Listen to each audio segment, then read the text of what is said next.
Morning guys. नमस्कार मंडळी, स्वागत आहे तुमचं माझ्या चॅनेलवरती. तर तुम्ही बोलाल की मी आता कुठे गेले तर मी सांगलीमध्ये आहे. मी सांगलीमध्ये आले आणि तुम्ही सकाळचा व्ह्यू बघू शकता.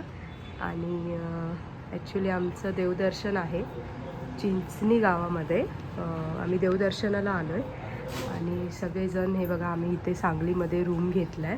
ॲक्च्युली आम्ही कालच आलो होतो पण मला शूटिंग करता आलं नाही. तर हा बघा,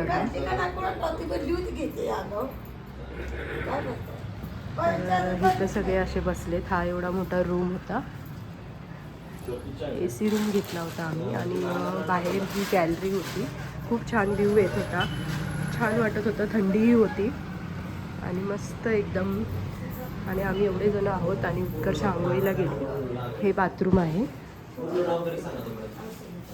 आमच्या सगळ्यांची तयारी झालेली आहे आणि आम्ही आता देवाला निघालो आहे चिंचणीला. बघा, उत्कर्षा पण तयार झालेली आहे आणि मम्मीची तयारी झाली. आता बॅगा वगैरे आम्ही बाहेर ठेवतोय आणि हे पण दोघं तयार झालेले छानपैकी. रिव्ह बॅग वगैरे घेऊन निघालोय आम्ही. इथे आम्ही नाश्ता करण्यासाठी थांबलो होतो, तर आम्हाला असं बसून नाश्ता करण्यासाठी टेबल लावले होते. खूप छान वाटलं. आम्ही नाश्ता करायला बसलोय. अशी सिस्टीम आहे नाश्ता करायची. तर इथे बसलोय, आम्हाला मस्तपैकी पाट वगैरे मांडी घालून नाश्ता करण्यासाठी आहे. मस्त असं आमची जेवली इथं बसली होती. आमची जेवली आईला मागा आईला. मस्त प्लेस आहे नाश्त्यासाठी. नक्की या सांगलीमध्ये गणेश स्नॅक्स सेंटर. फेमस इथं असा पायनॅपल शिरा खूप फेमस आहे इथे. खूप छान लागतो, टेस्ट पण खूप छान आहे.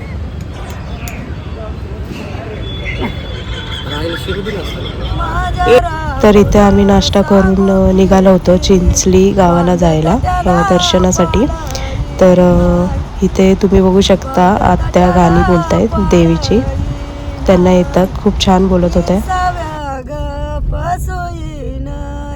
माई बाईचा दिसी सोपाय करांडी ग माझी लाडी, बिरू देवाला देती जोकाय, बिरू देवाला देती जोकाय. इसाव्या ग पासोई नाय माई बाईचे दिसी नानी, करांडी ग माझी लाडी, बिरू देवाला घाली पाणी. तर आम्ही निघालो होतो. सांगलीमधून 1-1.5 तास लागतो चिंचली गावाला जायला आणि ते कर्नाटक राज्यामध्ये आहे. तर आम्ही कर्नाटकमध्ये आलो होतो. तर तुम्ही बघू शकता इथे पूर्ण भाषा वेगळी आहे.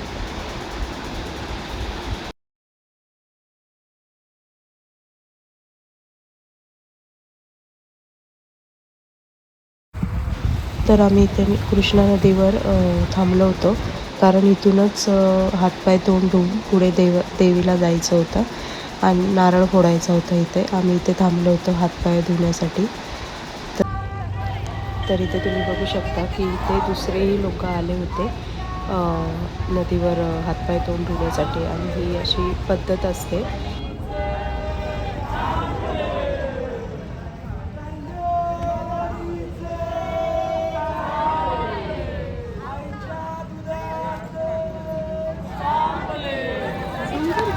तर दादा इथे घेऊन गेला होता रियानला पायावर पाणी घेण्यासाठी आणि नंतर सागर रिदूला घेऊन गेले होते. तर तुम्ही इथे बघू शकता की इथे आंघोळ करण्याची अशी पद्धत आहे. आणि पण आम्ही आंघोळ नाही केली, आम्ही हातपाय तोंड धुतले, कारण लहान बाळ आहेत आणि त्यांचे पाय धुवून आम्ही सगळ्यांचे हातपाय धुवून झाल्यानंतर आम्ही इथे नारळ फोडला. सागर नारळ फोडण्यासाठी इथे थांबले होते आणि नारळ फोडून आम्ही पाया पडून निघालो देवीच्या दर्शनाला. पाय पडा.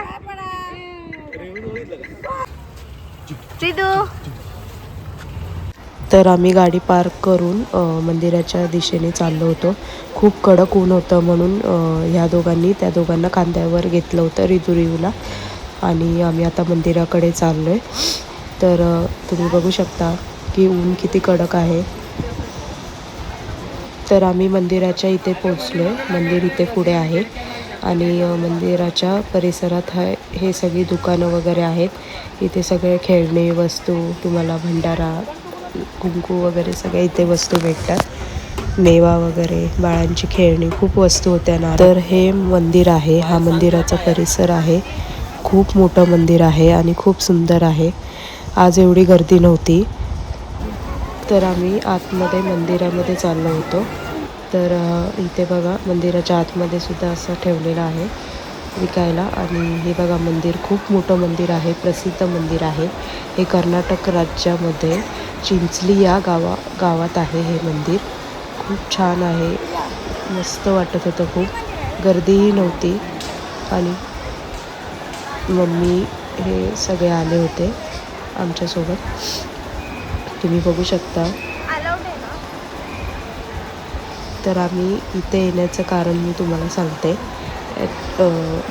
माझ्या सासूबाईंनी म्हणजे आत्यांनी नवस केला होता बाळांसाठी. तर आम्ही त्यांचा नवस फेडण्यासाठी इथे आलो होतो.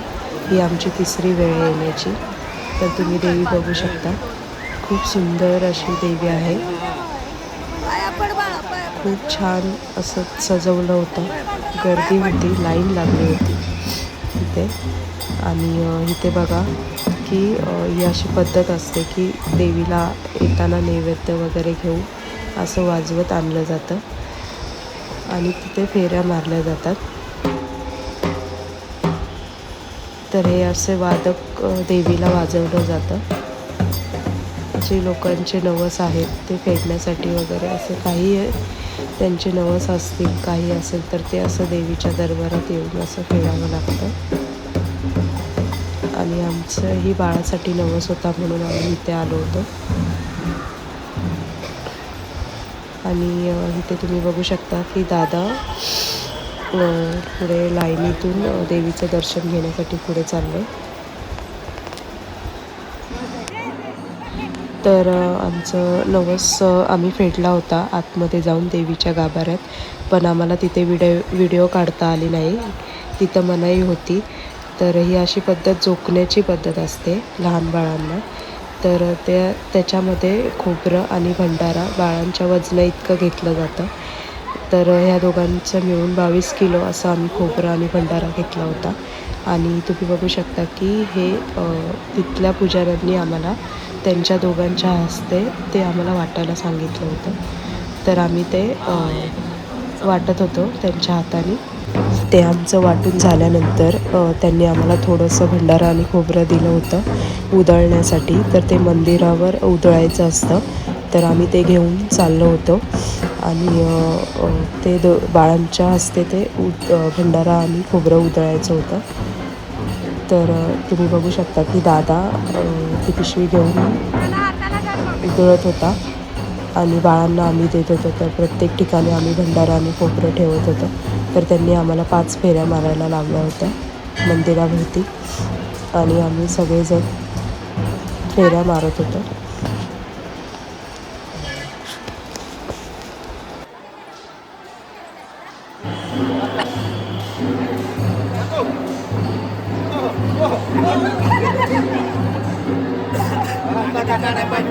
काढलं की काढलं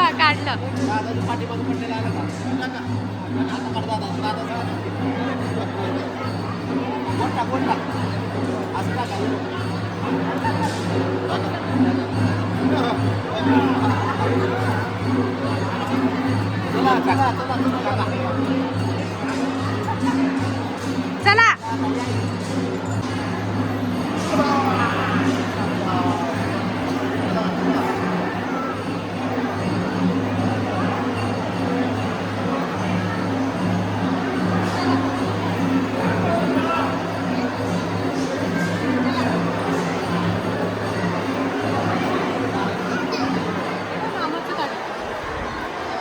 मामा टाका परत टाका की.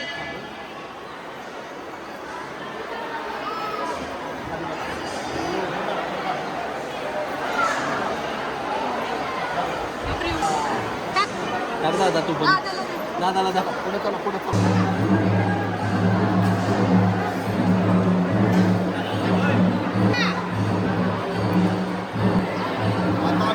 आम्ही सगळे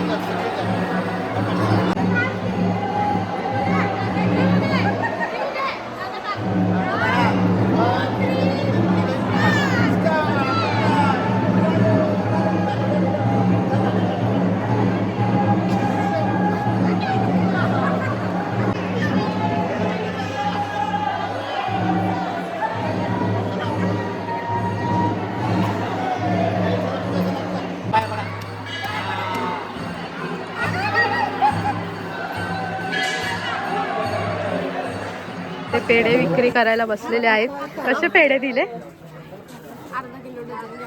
काय काय काय पेढे विकायला बसलेत मॅडम. आता आमचा देवदेव झालाय आणि आम्ही आता बाहेर आलोय देवदेव करून. आतमध्ये दर्शन घ्यायला अलाउड नव्हतं देवीचं, म्हणजे व्हिडिओ काढण्यासाठी, त्यामुळे मी काढली नाही. आणि आता इथं सगळे दमून बसलेत. इथं आत्या बसलेत. टाकलं. इथे दादा आलेला आहे.